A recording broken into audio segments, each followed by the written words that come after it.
병원 대기실에 앉아있으면 인생의 다양한 장면들을 볼 때가 있습니다.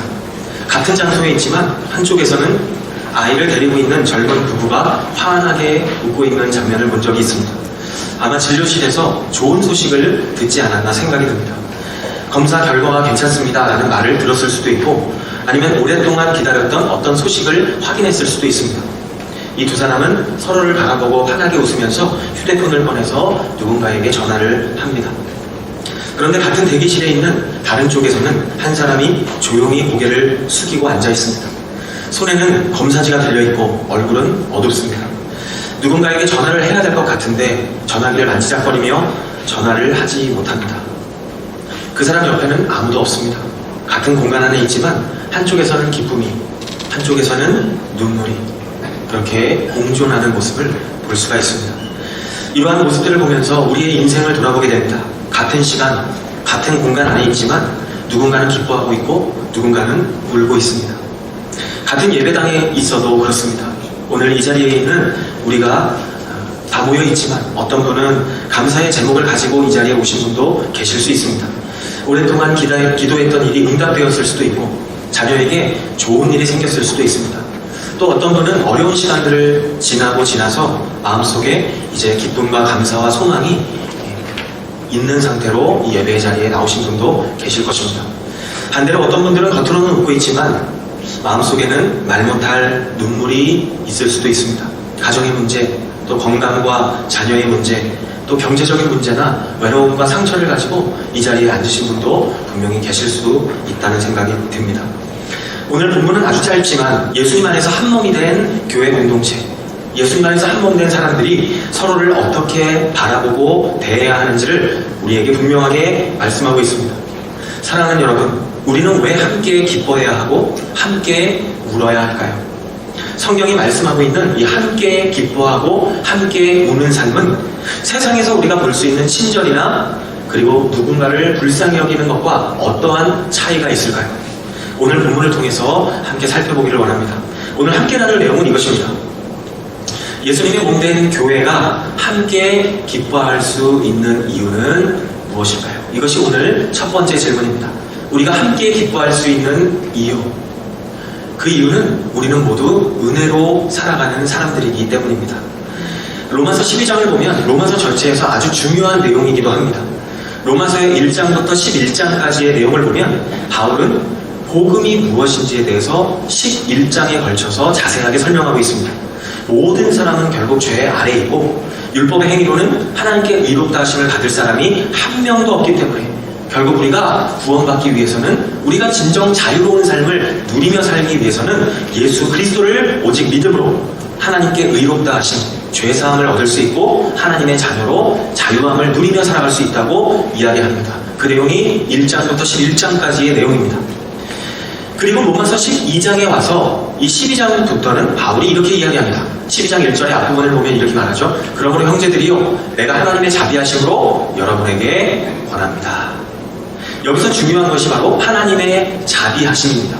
1장부터 11장까지의 내용을 통해서 하나님의 은혜를 의지해서 하나님의 자녀가 된 사람, 그렇게 하나님의 자녀가 된 은혜를 입은 사람이라면 여러분 이렇게 살아야 합니다 라고 12장부터는 그리스도인의 삶의 실제의 모습에 대해서 이야기를 하고 있는 것입니다. 이러한 흐름 속에서 오늘 본문은 12장 안에 들어있다는 것을 우리가 알 수 있습니다.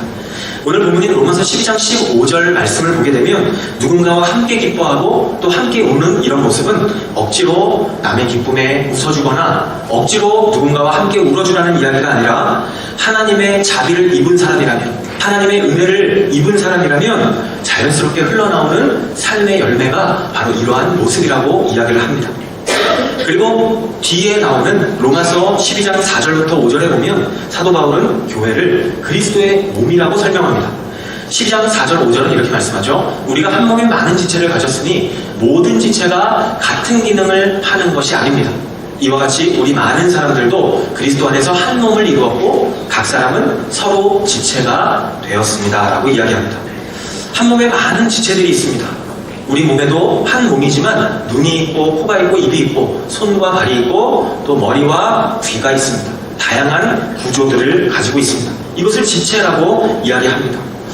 교회도 마찬가지입니다. 한 몸에 많은 지체가 있지만 모든 지체가 같은 기능을 가진 것은 아니라고 이야기합니다.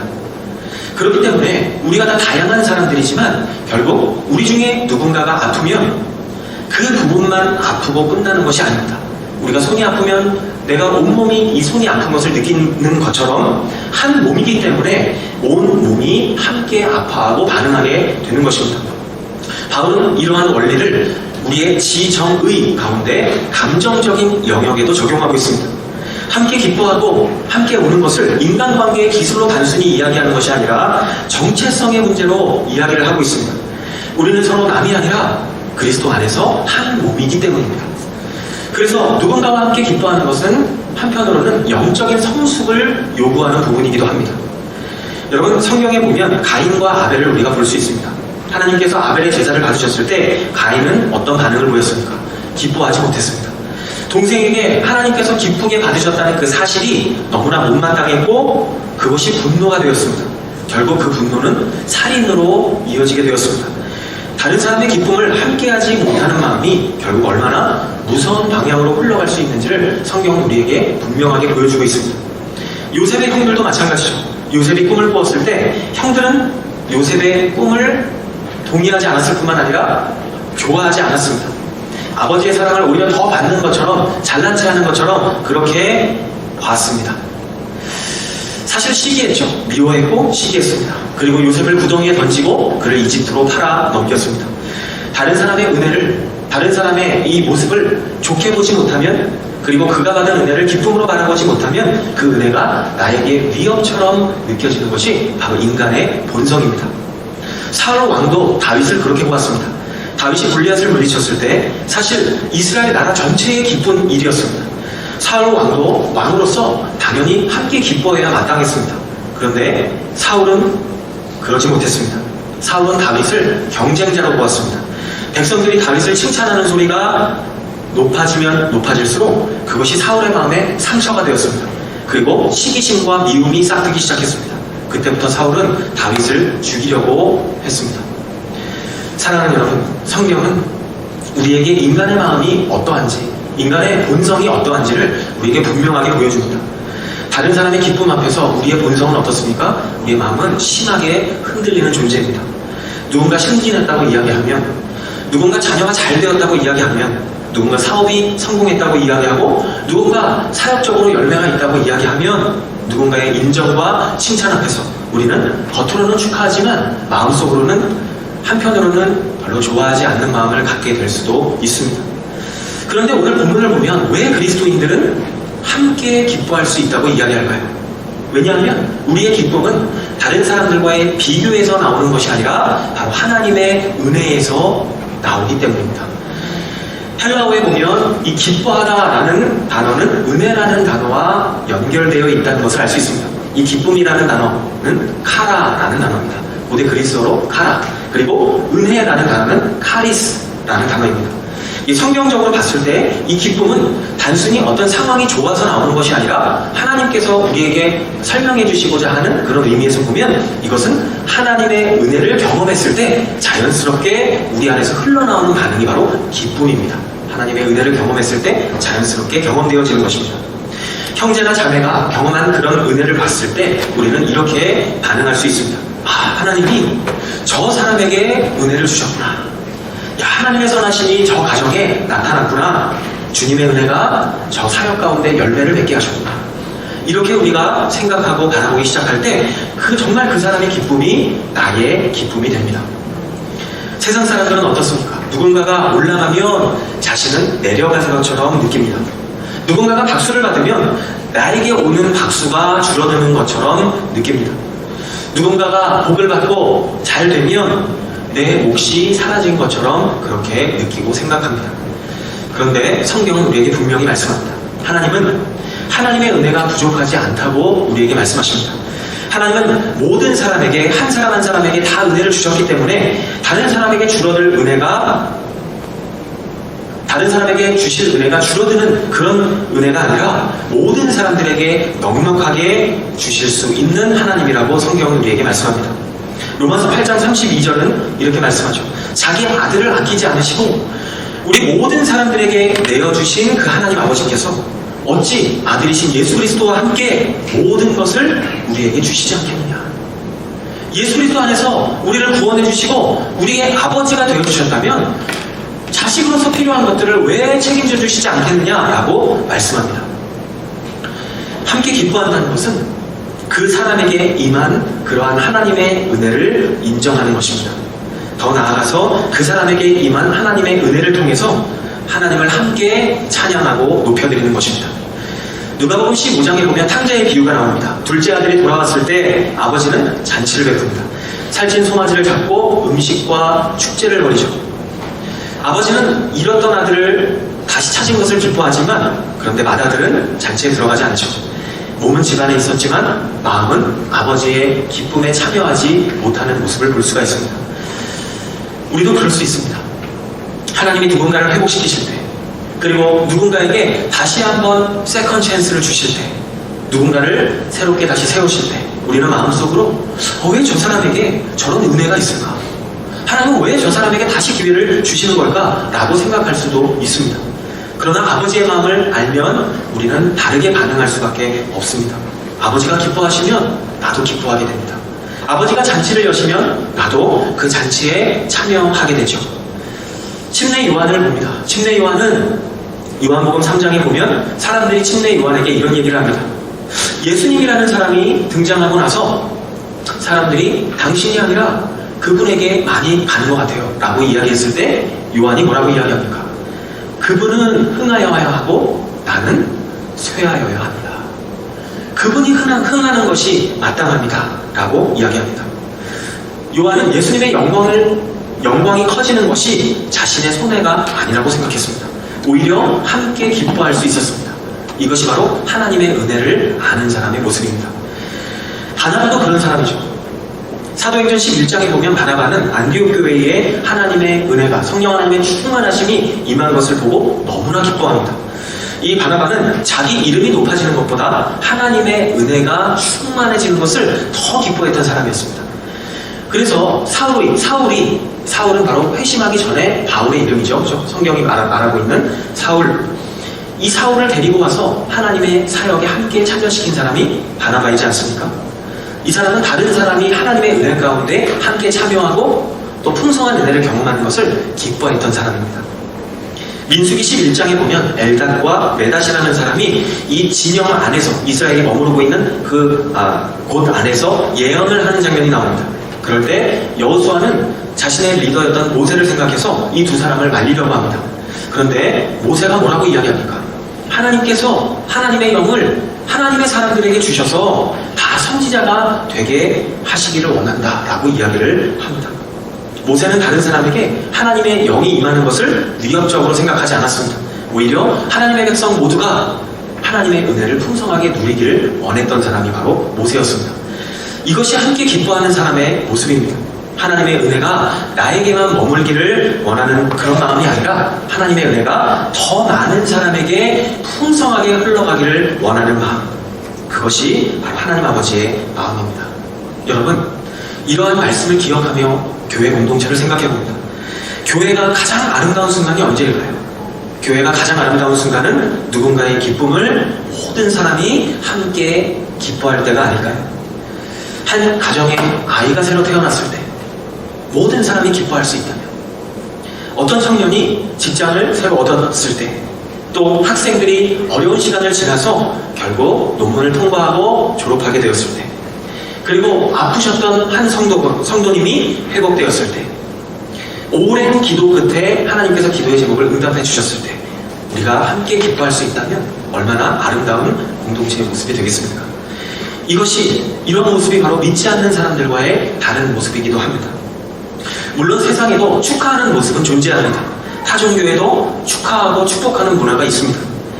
그런데 이러한 모습은 하나님께서 이 세상을 창조하시고 인간을 처음 창조하실 때부터 우리 인간이라는 존재에게 주신 일반 은혜의 한 모습입니다.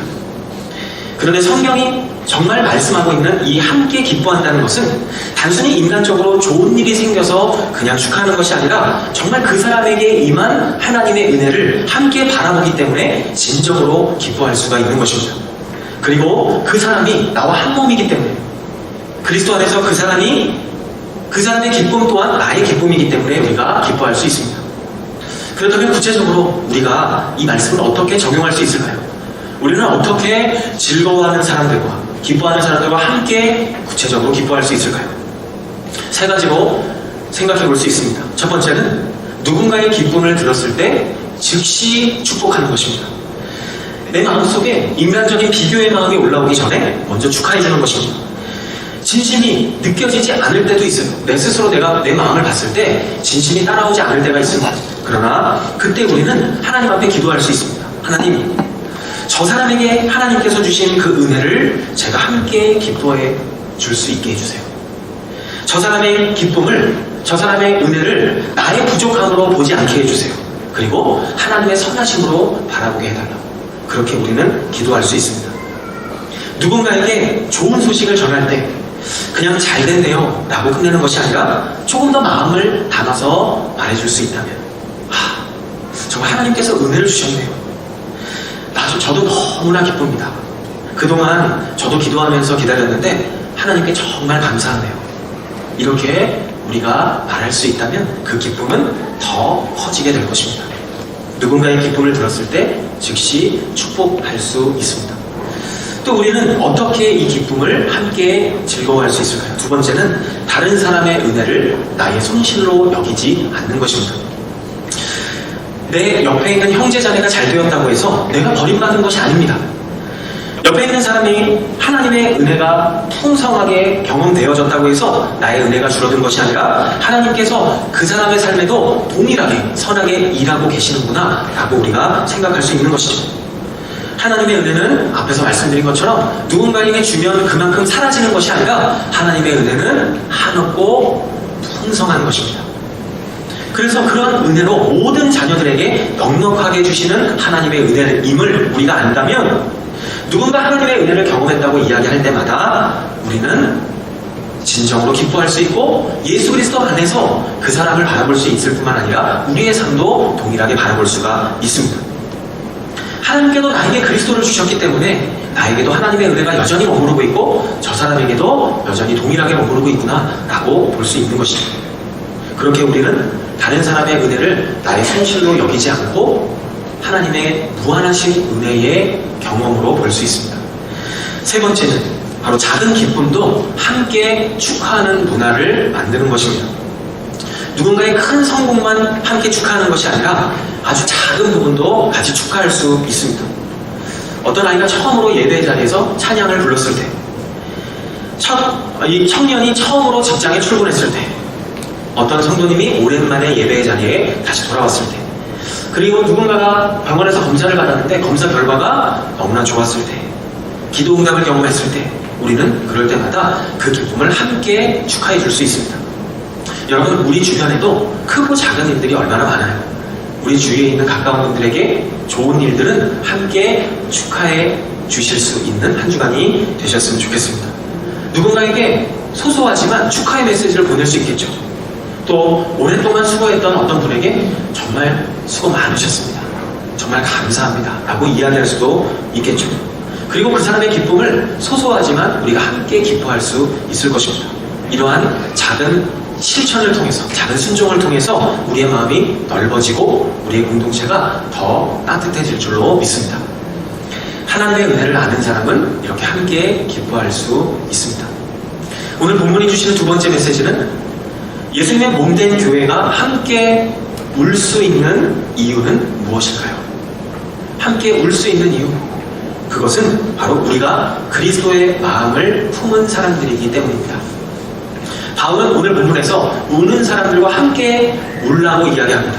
여기서 울다라는 단어의 의미를 파고 들어가 보면 그냥 눈물만 흘리는 의미를 넘어서 통곡할 정도의 슬픔을 경험하는 그런 장면들을 생각할 수가 있습니다. 삶이 정말 무너졌을 때, 아니면 사랑하는 사람을 잃었을 때, 삶의 실패를 경험했을 때, 그럴 때 마음이 찢어지는 그런 아픔을 이야기합니다.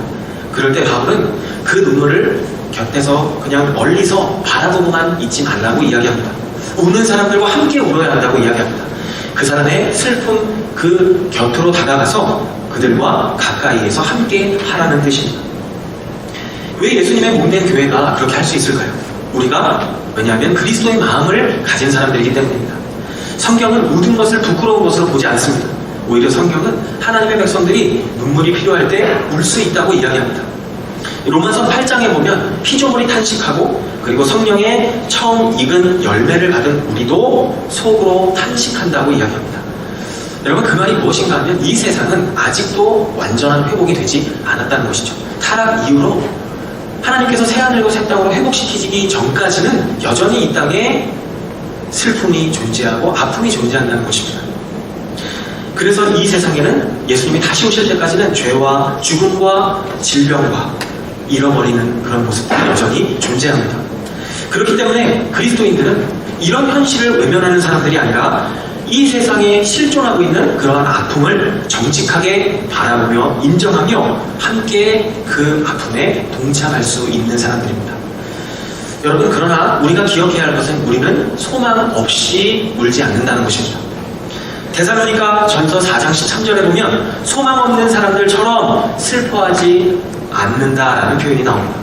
그리스도인은 슬퍼하긴 하지만 이 슬픔에 동참하긴 하지만 소망 없이 슬퍼하는 사람들이 아니라 우리가 정말 소망이 없는 것처럼 절망하고 끝나는 사람들이 아니라 부활하신 예수님을 바라보며 다시 오실 예수님을 바라보며 우리는 소망 가운데 눈물에 동참하는 사람들입니다. 예수님도 그러셨죠. 예수님은 눈물을 흘리는 사람들의 삶에 함께 하셨던 분입니다. 그들의 고통을 외면하지 않으셨습니다. 욥의 친구들을 생각해보면 성경에도 보면 하나님의 사람들의 모습 가운데도 이러한 모습들을 볼 수가 있습니다. 욥이 모든 것을 잃고 고통 가운데 있을 때 이 친구들은 처음에는 잘했습니다. 이 친구들은 멀리서 욥을 보고 함께 울었고 그리고 겉옷을 찢고 먼지를 머리에 뿌리고 슬프다는 표현이죠. 그리고 함께 울었습니다. 그리고 7일 동안 욥이 있는 그 장소에 함께 있었고 아무 말도 하지 않았습니다. 그때까지 정말 친구들은 진정한 친구들처럼 보였습니다. 그런데 문제는 언제부터 생깁니까? 욥의 친구들이 입을 열기 시작하면서부터 문제가 생겼습니다. 그들은 욥이 왜 고통을 당하는지를 자꾸만 설명하려고 했습니다. 그리고 욥의 상황을 분석하려고 했고 욥의 죄가 무엇인지를 자꾸만 들춰내고 찾아내려고 했습니다. 함께 오는 자리에 있다가 판단하는 자리로 옮겨가는 것입니다. 여러분, 고통당하는 사람에게 먼저 무엇보다 가장 필요한 것은 정답보다 함께 있어주는 것입니다. 물론 우리가 말씀으로 권면하는 것도 필요하고 기도하는 것도 필요하죠. 그러나 그 모든 것보다 우리가 우선되어야 할 것은 그 사람의 눈물을 가볍게 여기지 않는 것입니다. 이것이 바로 예수님께서도 우리에게 보여주셨던 마음입니다. 요한복음 11장에 보면 나사로가 죽은 그 장면을 볼 수 있습니다. 예수님은 당연히 나사로를 다시 살리실 계획이었습니다. 그런데 예수님이 어떤 반응을 보이셨습니까? 예수님은 우셨습니다. 왜 우셨을까요? 살아나는 사람들이 죽음 앞에서 정말 큰 고통 속에 있었던 것을 보셨기 때문입니다. 죽음이 하나님의 창조하신 이 보시기에 좋았던 그 세상을 망가뜨려 놓은 것을 아셨기 때문입니다. 주님은 이렇게 자신의 사람들의 아픔을 그냥 외면하지 않으셨습니다. 예수님은 나사로를 그냥 살리신 것으로 끝나신 것이 아니라 그 전에 먼저 함께 우셨던 장면을 우리가 볼 수 있습니다. 히브리서 4장 15절은 우리에게 말씀합니다. 우리에게 있는 대제사장은 우리의 연약함, 우리의 아픔을 공감하지 못하시는 분이 아니다라고 이야기합니다. 예수님은 우리의 연약함을 다 아십니다. 우리의 슬픔을 아시고 우리의 상실감을 충분히 아시는 분입니다. 그래서 우리가 예수님 앞에 나아갈 수 있는 것입니다. 여러분, 교회 공동체가 함께 울 수 있는 이유는 바로 우리가 이러한 예수님의 마음을 품은 사람들이기 때문입니다. 우리 안에 계시는 예수님께서 우는 자의 눈물을 외면하시는 분이 아니기 때문에 우리도 함께 누군가의 아픔에 동참할 수 있는 것입니다. 예수님은 이렇게 아픔에도 동참하셨지만 기쁨도 함께 하셨잖아요. 요한복음 2장에 보면 가나의 혼인잔치가 나오죠. 예수님의 첫 기적의 현장은 기쁨의 장소였습니다. 포도주가 떨어지는 것은 그 잔치집에 정말 부끄러운 일이었습니다. 예수님은 이 기쁨이 끊어지지 않도록, 사라지지 않도록 물을 포도주로 바꾸어 주셨습니다. 그만큼 예수님은 사람들의 기쁨을 하찮게 여기지 않으셨습니다. 그리고 그 기쁨을 더 풍성하게 해주셨습니다. 그리고 나사로의 무덤에서는 동일하게 바로 정답으로 야사로를 살리실 수도 있었겠지만 먼저 그들과 함께 우셨습니다. 성경에 보면 또 다른 사람의 슬픔에 함께 참여했던 모습들을 볼 수 있습니다. 루키를 보면 나오미가 나오죠. 나오미는 남편과 두 아들을 잃어버리고 모압 땅에서 고향으로 돌아가기로 결심합니다. 그때 며느리였던 룻은 나오미를 떠나지 않습니다. 어머니의 백성이 나의 백성이고 어머니의 하나님이 저의 하나님입니다 라고 고백하면서 어머니가 걸어가는 삶에 함께 참여했던 사람이 바로 룻이었습니다. 다윗과 요나단의 관계도 우리가 생각해 볼 수 있습니다. 요나단은 다윗이 하나님의 기름 부은 사람인 것을 알았습니다. 하나님께서 다윗을 선택하셨다는 것을 알았습니다. 인간적으로 보면 다윗은 자신의 아버지인 사울의 원수였습니다. 사울이 자신의 아버지가 다윗을 너무나 싫어했기 때문이죠. 그런데 어찌 보면 원수의 아들이었던 이 요나단은 다윗을 너무나 사랑했습니다. 그리고 오히려 아버지가 다윗을 죽이려고 할 때마다 아들인 요나단은 다윗을 살려주려고 도왔습니다. 다윗의 생명을 지켜주기 위해서 최선을 다했고 마음을 다했습니다. 요나단은 다윗의 고통을 모른 척하지 않았습니다. 느헤미야는 어떻습니까? 느헤미야도 백성들의 아픔에 함께 참여했던 사람입니다. 느헤미야는 사실 백성들의 아픔에 참여할 이유가 없어 보였던 사람 중에 한 명입니다. 수산궁에서 페르시아의 왕실에서 정말 안정적인 지위를 누리며 살았습니다. 그렇게 부귀영화를 누렸던 느헤미야였습니다. 그런데 자신의 고향이었던, 자신의 뿌리였던 그 예루살렘에 있는 성벽이 무너지고 성문이 불탔다는 소식을 듣게 되었을 때 느헤미야는 앉아서 울고 수일 동안 금식하면서 하나님 앞에 엎드려 기도했습니다. 느헤미야는 예루살렘 성벽이 무너진 그 일을 다른 사람의 일로 여기지 않았습니다. 자신의 혈족, 자신의 민족이었던 예루살렘을 위해서 마음을 쏟았고 실제로 그렇게 하나님 앞에 기도했습니다. 그 기도와 그 마음이 있었기 때문에 결국 그의 기도는 행동으로 이어지게 되었습니다. 눈물의 선지자였던 예레미야도 마찬가지입니다. 예레미야는 하나님의 심판을 선포했던 사람입니다. 하나님께서 여러분들을 심판하실 겁니다 라고 이야기하는 게 마음이 편했겠습니까? 그렇게 심판을 명령받아서 선포했지만 그러나 예레미야서를 찬찬히 읽어 내려가다 보면 예레미야는 자신의 동족들, 형제 자매의 아픔을 외면했던 사람이 아닙니다. 여러분, 이것이 하나님의 사람들이 가질 수 있는 마음이고 더 깊이 말하면 예수 그리스도의 마음입니다. 진리를 말해주지만 사랑 없이 말하지 않는 마음, 죄를 보지만 사람을 버리지 않는 마음, 아픔을 보지만 그저 멀리서 그냥 바라보고만 있는 것이 아니라 그 아픔의 현장에 가까이 다가가는 마음. 사랑하는 여러분, 함께 운다는 것은 그냥 감정적으로 누군가에게 머무르는 것이 아니라 그것이 사랑의 행동으로 이어지는 것까지 포함합니다.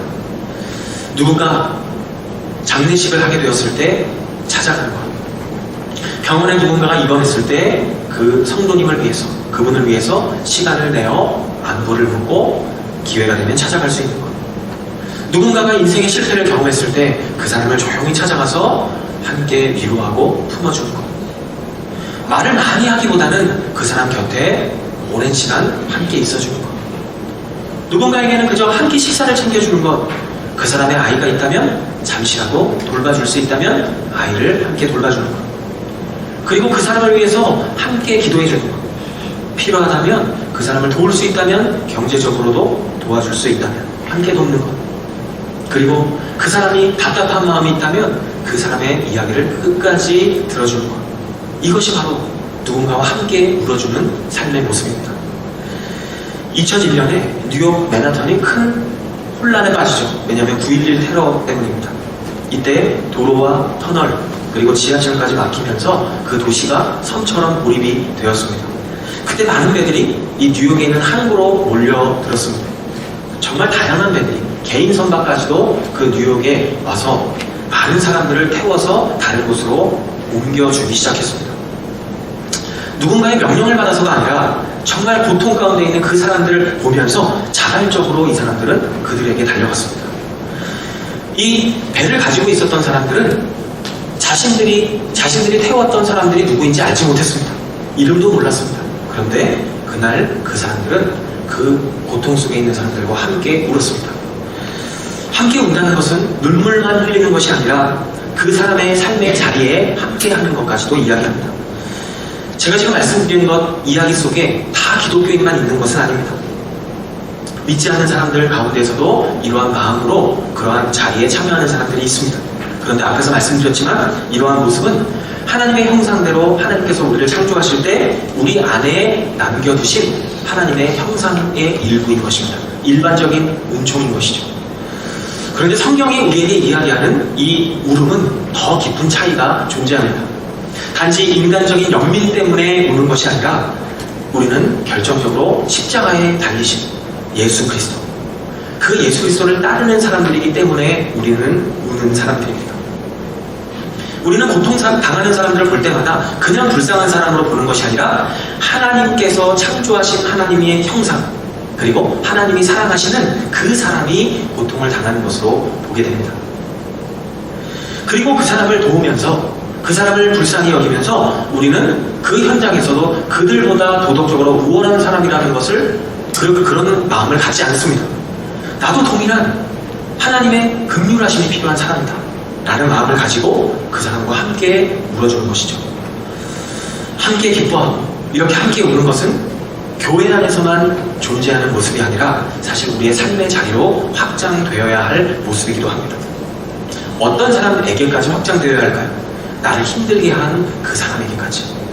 여러분, 그것이 얼마나 힘든 일인지 우리는 잘 알고 있습니다. 나를 아프게 하고 나에게 상처 준 그 사람이 잘 될 때 내가 함께 기뻐하는 건 정말 쉽지 않습니다. 나를 공격했던 사람이, 나를 힘들게 했던 사람이 어려움을 당했을 때 그 사람을 위해서 함께 아파하는 것도 정말 쉽지 않습니다. 그런데 이것은 그래서 인간적인 마음만으로 되는 일이 아니라 이것이 바로 하나님의 마음이 우리에게 부어져야만, 복음의 능력으로만 가능한 일인 것입니다. 그래서 우리가 실제 그러한 사람들의 이야기를 많이 알지 않습니까? 인간적으로 설명하기 참 어렵지만 오직 그리스도의 마음이 우리 가운데 있다면 우리는 그렇게 살아갈 수가 있습니다. 세상 사람들은 어떻습니까? 보통 내 편, 내 사람, 내가 속해 있는 공동체, 내가 좋아하는 사람들에게만 마음을 주고 그 사람들의 어려움에 공감합니다. 그게 일반적이죠. 그런데 예수님께서 보여주셨던 그 십자가의 공감은 우리가 생각하는 경계선을 넘어갑니다. 관계의 경계선을 넘어가죠. 예수님은 뭐라고 이야기하셨습니까? 십자가에 못 박히는 순간에도 하나님 아버지, 저 사람들을 용서해 주세요. 저 사람들을 불쌍히 여겨달라고 그렇게 예수님은 기도하셨습니다. 스데반도 돌에 맞아 죽어가면서 뭐라고 이야기했습니까? 하나님, 이 죄를 저 사람들에게 돌리지 말아달라고 그렇게 기도했던 사람이 바로 스데반이었습니다. 그들이 그렇게 할 수 있었던 이유는 인간적인 감정만으로 한 것이 아니라 바로 성령께서 하나님의 마음을 우리에게 부어주셨기 때문에 가능한 것입니다. 사랑하는 여러분, 우리의 공동체가 그런 주님의 마음으로 충만한 공동체가 되기를 간절히 원합니다.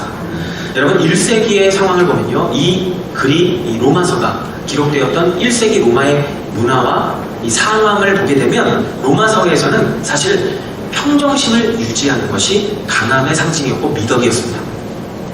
이 특별히 로마 사회를 지배하고 있었던 스토아 철학, 이 스토아 철학은 흔들리지 않는 감정을 아주 높이 평가했습니다. 그런데 이 사도 바울이 이야기하죠. 누군가가 슬퍼하면 함께 슬퍼하고 누군가가 기뻐하면 함께 기뻐하십시오 라고 하는 이 말은 이 로마에 살고 있었던 사람들에게는 굉장한 충격이었습니다. 왜냐하면 누가 슬퍼하든 기뻐하든 내 마음은 흔들리지 않은 평정심을 가져야만 로마 사람들이 인정해줄 만한 마음 상태였기 때문이죠. 초대교회는 그러한 공동체였습니다. 초대교회는 세상의 문화에 휩쓸리지 않았습니다. 세상의 가치관에 휩쓸리지 않았어요.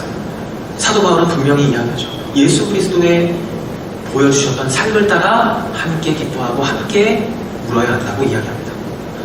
여러분, 우리가 이 자리에 함께 모여있지만 우리 가운데 겉으로는 웃고 있지만 속으로는 우는 분들도 계실 수 있습니다. 가정의 문제로 또 사업과 직장과 자녀와 여러 가지 말 못할 상황 가운데 정말 슬픔 가운데 있는 분들이 계실 수 있습니다. 그런 분들에게 필요한 교회는 어떠한 교회일까요? 교회는 완벽한 사람들이 모인 곳이 아닙니다. 여러분, 교회는 함께 울어줄 수 있는 사람들이 모인 공동체, 그런 공동체가 바로 교회인 줄로 믿습니다.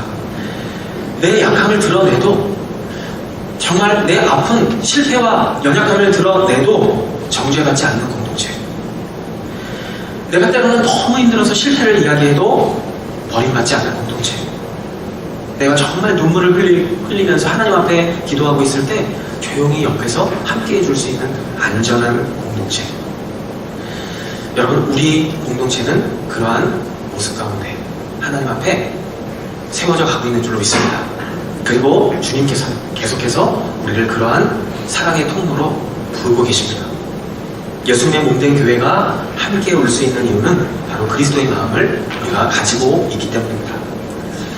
이 말씀을 어떻게 구체적으로 적용할 수 있을까요? 첫 번째는 고통당하는 사람 앞에서 너무 빨리 말하지 않는 것입니다. 우리는 누군가 힘들어할 때 빨리 답을 주고 싶어하는 마음이 우리 가운데 있습니다. 빨리 위로해주고 싶고 빨리 그 사람을 어떻게든 일으켜 세워주고 싶은 마음을 갖고 있습니다. 그런데 때로는 한마디 말보다 함께 해주는 시간, 그 시간이 더 위로가 될 때가 있습니다. 설명보다 침묵이 큰 사랑으로 느껴질 때가 있습니다. 그리고 두 번째입니다. 두 번째는 바로 슬픔은 오래 기억해주는 것입니다. 특별히 장례 같은 경우를 보게 되면 많은 사람들이 찾아오게 됩니다. 병원에 입원했다는 소식을 처음 들었을 때에도 많은 사람들이 연락을 하죠. 그런데 시간이 지나면 지날수록 자신들의 일상으로 돌아갑니다. 그런데 슬픔을 겪는 사람에게는 병원에 입원한 처음 시간이 지나고 나서부터, 그리고 누군가를 그리고 잃어버리는 그 의식을 한 이후부터가 진짜 외로움의 시작이 될 수 있습니다. 그럴 때 우리가 그분들의 시간을 함께 기억해 주는 것입니다. 다시 안부를 묻는가 하면, 또 식사라도 한 끼 챙겨줄 수 있다면, 그리고 제가 당신을 위해서 기도하고 있습니다 라고 이야기해 줄 수 있다면, 그러면 그것이 바로 그 사람의 아픔에 함께 동참해 주는 것입니다. 구체적으로 적용할 수 있는 세 번째는 바로 우는 사람을 문제 있는 사람으로 보지 말고 사랑받아야 할 지체로 바라보는 것입니다. 교회 안에서 누군가 정말 약한 가운데 있을 때, 실패하거나 상처를 드러냈을 때, 보통 세상 사람들은 어떻게 합니까? 그 사람을 불편한 사람으로 여기기가 쉽습니다. 그런데 성경은 그런 사람을 우리의 지체로 여기라고 이야기합니다. 지체는 처음에 말씀드렸던 것처럼 한 지체가 아프면 온몸이 아픕니다. 한 지체가 슬퍼하면 그 영향이 온몸으로 전달이 됩니다. 그렇기 때문에 우리는 그들의 아픔을 외면하지 말아야 합니다. 네 번째는 불편한 사랑의 눈물 앞에서도 주님의 마음을 구하는 것입니다. 이 로마서 12장 15절 오늘 말씀을 보게 되면 교회 안에 있는 가까운 사람들에게만 주신 말씀이 아니라 모든 사람들에게 다 해당되는 말씀이라는 것을 알 수 있습니다. 왜냐하면 이 오늘 구절의 바로 앞부분에 보면 뭐라고 이야기하는가 하면 너희들을 박해하는 사람을 축복하라 라고 이야기합니다. 그리고 오늘 구절의 뒷부분에 보면 너의 모든 사람들 앞에서 선한 일을 해라 라고 이야기합니다. 그러니까 모든 사람들을 대상으로 이야기를 하고 있는 것입니다. 때로는 나에게 상처를 준 사람이 있다 할지라도, 여러분, 상처를 준 사람에게 무조건 가까이 다가가서 또다시 상처를 받으라는 뜻이 아닙니다. 지혜로운 거리와 또 때로는 자신을 보호하는 자기 분화가 필요할 때가 있습니다. 그러나 적어도 우리가 그 사람의 불행을 기뻐하지 않도록 기도할 필요는 있습니다. 그 사람이 고통당하는 그 자리 앞에서 하나님, 저 사람도 하나님의 긍휼하심이 필요한 사람입니다 하고 함께 기도해야 합니다. 사랑하는 여러분, 이번 한 주간 누군가의 눈물, 누군가의 기쁨을 돌아보시기를 바랍니다. 말씀을 정리합니다. 오늘 말씀은 우리에게 두 가지를 말씀합니다. 첫 번째로 은혜를 아는 사람은 함께 기뻐한다는 것이고, 두 번째는 예수 그리스도의 마음을 품은 사람은 함께 울 수 있다는 것입니다. 그리고 이것은 우리의 힘만으로 되는 것이 아니라 주님께서 먼저 우리에게 그렇게 하셨기 때문에 주님의 은혜로 가능한 것입니다. 한 주간의 삶 속에서 우리가 말씀대로 살아갈 때 하나님께서 우리에게 주시는 풍성한 은혜를 경험하는 저와 우리 모든 공동체 지체들이 되기를 간절히 소망합니다.